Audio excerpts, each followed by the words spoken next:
अवधूत चिंतन श्री गुरुदेव दत्त। चैतन्यं शाश्वतं शांतं व्योमातीतं निरंजनं नादबिंदुकलातीतं तस्मै श्री गुरवे नमः। आपल्या सर्वांनाच माहिती आहे की श्री गुरुगौरव दीक्षा शताब्दी महोत्सवांतर्गत आपण आत्तापर्यंत अनेक कार्यक्रम संपन्न केले आहेत।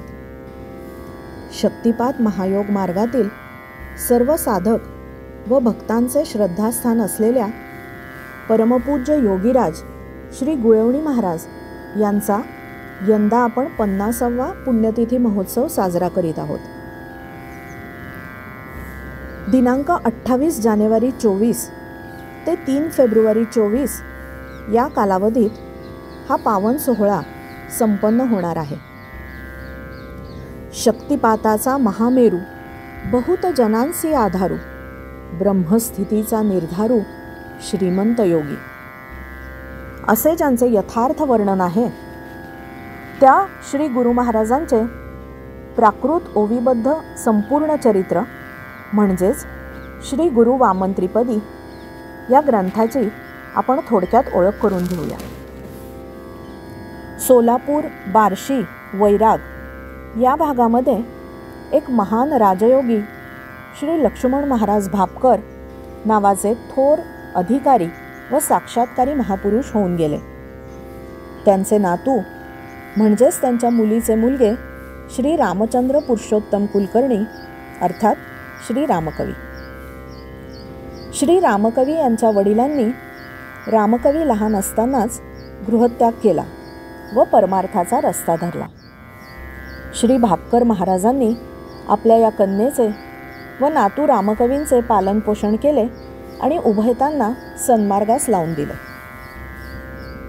महाराजांच्या पश्चात पुढे या मायलेकरांना श्री विठोबा अण्णा गुरु म्हणून भेटले व त्यांनी नाममंत्र देऊन वयाचे 60 नंतर तुला सद्गुरू भेटतील व कृतार्थ करतील असा रामकवींना आशीर्वाद दिला। श्री रामकवी यांना लहानपणापासूनच काव्य रचना करावी असा छंद होता। पुढे परमपूज्य योगीराज श्री गुळवणी महाराज यांच्या कृपा प्रसादानंतर त्यांना संत चरित्राचे ओवीबद्ध रचनात्मक कार्य करावे अशी स्फूर्ती झाली। श्री गुरु वामन त्रिपदी या ग्रंथाच्या प्रथम आवृत्तीचे प्रकाशन श्री गुरुपौर्णिमा शके 1888 रोजी झाले। द्वितीय आवृत्ती प्रकाशनाच्या वेळी त्यात प्रथम आवृत्तीत आलेल्या भागापासूनचा उर्वरित भाग समाविष्ट व्हावा या हेतूने श्री रामकवींनी संध्या दर्शन नावाच्या चरित्रात्मक लेखनाच्या आधारे पुढील काव्य केले। प्रथम आवृत्तीत 63 ओव्यांचा एक अध्याय व 15 अध्यायांचा एक पाद असे मिळून 45 अध्यायांचा त्रिपदी हा ग्रंथ झाला आहे। द्वितीय आवृत्तीत मूळ ओवी संख्या 63 तशीच ठेवण्यात आली असून फक्त 15 अध्यायांऐवजी 18 अध्यायांचा एक पाद एवढाच फरक केलेला आहे। आता हा ग्रंथ 54 अध्यायांचा झाला आहे। श्री गुरु वामन त्रिपदी या ओवीबद्ध चरित्र ग्रंथाचे श्री वासुदेव निवास या वास्तूच्या उद्घाटन समयी स्वतः श्री रामकवी यांनी परमपूज्य योगीराज श्री गुळवणी महाराज यांचे समोर गायन करून ऐकविले आहे। स्वतः श्री गुरु महाराजांचे आशीर्वाद लाभलेला म्हणूनच असा हा एक श्रेष्ठ ग्रंथ आहे। श्री वासुदेव निवास येथे दर गुरुवारी म्हटली जाणारी श्री गुरु महाराजांची आरती ह्याची रचना ही सद्गुरू सेवा देखील श्री रामकवींच्या हातून घडली आहे। परमपूज्य योगीराज श्री गुळवणी महाराजांच्या पुण्यतिथीच्या या पर्वकाळात प्रत्येकाने जसे जमेल तसे या चरित्र ग्रंथाचे वाचन मनन करावे व आपले कल्याण साधून घ्यावे एवढीच श्री दत्तप्रभूंचे चरणी अविरत प्रार्थना आहे. या ग्रंथातील प्रत्येक अध्यायाचे ध्वनिमुद्रित केलेले भाग श्री सद्गुरु सेवा म्हणून समर्पित करीत आहोत. गुरो तुझी ही पदवारी धारा, धो सदा कायिक दोष सारा. सदैव माझे मनवाणी शुद्ध, करो तुझे नाम पवित्र सिद्ध. अवधूत चिंतन श्री गुरुदेव दत्त. भगवत विभूती स्वरूप परमपूज्य योगीराज श्री गुळवणी महाराज यांच्या प्राकृत ओवीबद्ध चरित्र ग्रंथातील श्री गुरु महाराजांचे सद्भक्त सोलापूर निवासी श्री रामकवी यांचे ग्रंथारंभीचे हृद्गत. भूलोकसारं भुवनैकनाथं, नाथादिनाथं नरलोकनाथं, कृष्णावतारं करुणाकटाक्षं, श्रीपादराजं शरणं प्रपद्ये.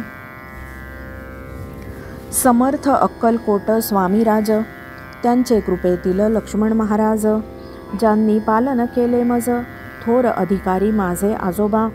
माझ्या गंगा मातेचे महाराजांनी लग्न पुरुषोत्तमाबरोबरी लावूनी दिले, पण माझे वडील घरातूनी माझ्या जन्माबरोबरी निघून गेले. म्हणून आम्हा मायलेकरांसी आजोबांनी नेले वैरागासी. आजीपर्यंत माझे वडिलांसी बुद्धी न जाहली घरी येण्याची. लक्ष्मण महाराज भापकरांनी आम्हा उभयतांसी पालन करोनी दिले सन्मार्गासी लावूनी. स्वतःच्या कृपा प्रसादाने तीच कृपा पुढे उदयासी आली.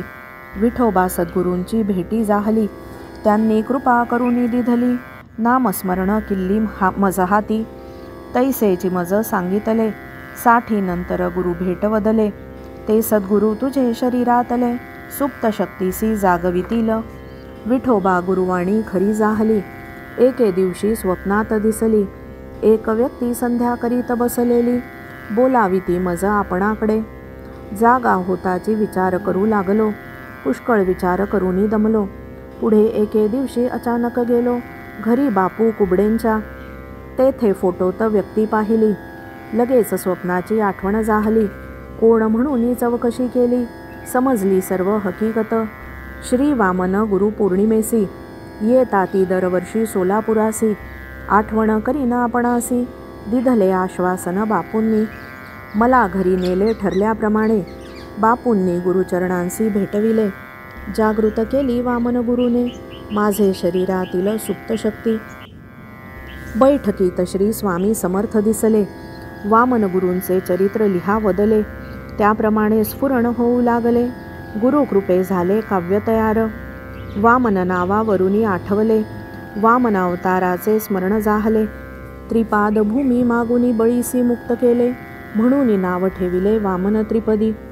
एके दिवशी पुण्यासी जाऊनी, वामन चरणांसी वंदन करुनी.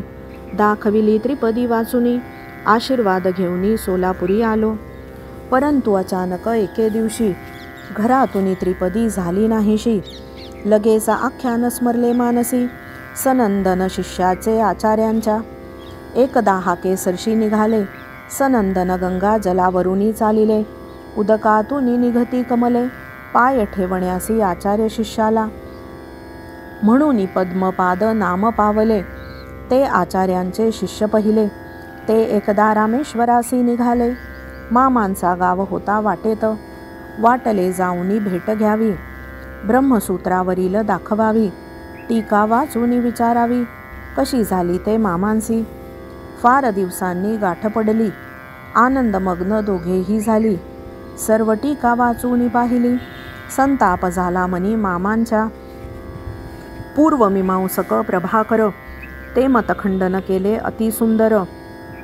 परंतु पूर्वमीमांसक मामा कट्टर, टीका सहन होईना त्यासी. भाच्यासी कोपन दाविला, पद्मपादांसी दाखविला कळवळा. होईल ओझे तुझला बाळा, ठेवणी जा टीका येथे तू. पोथी ठेवणी मामांचे घरी, रामेश्वरासी गेली स्वारी. दुष्ट मामांचे हृदयांतरी, टीका सहन होईना. टीका करावी नष्ट आता, परी दोष न यावा आपुले माथा. सुंदर मामांची कल्पकथा युक्ती शोधुनी काढिली. राहते घर दिधले पेटवुनी.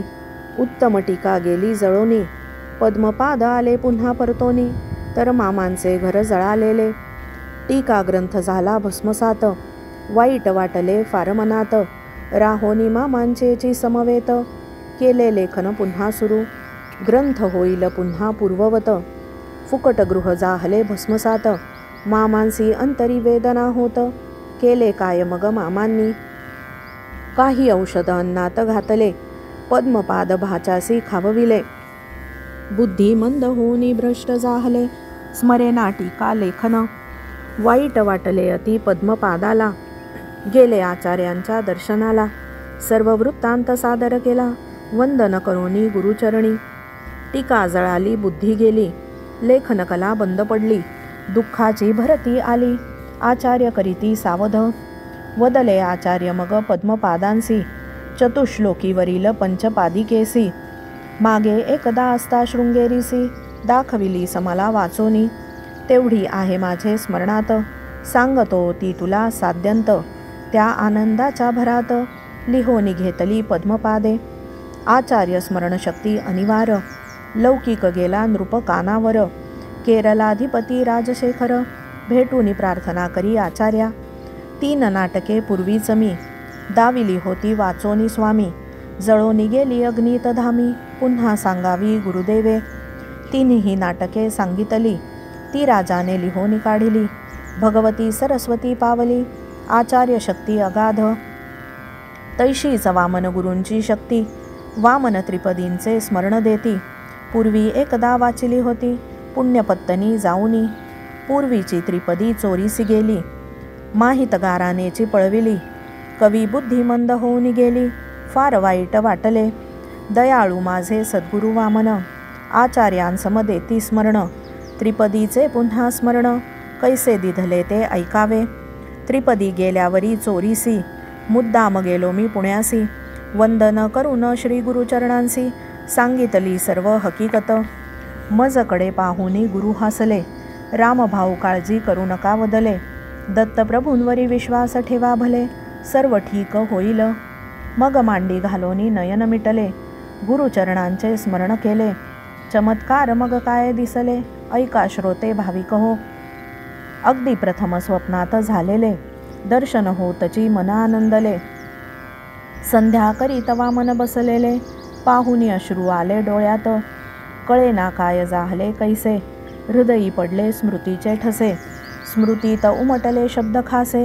येऊ लागले चक्षुंसमोर. रोज बैठकीचे वेळी. मूळ त्रिपदी स्फुरू लागली. काही दिवसातची पूर्ण जाहली. वामन गुरूंच्या आशीर्वादे. वामन सद्गुरू सुलक्षण. गंगा यमुना संगम पावन. वामन दर्शन त्रिवेणी स्थान. पवित्र केली कवी काया. वासुदेवानंद सरस्वती. गुरुस्वामींची भगवत भक्ती. लोकनाथ तीर्थयोग शक्ती.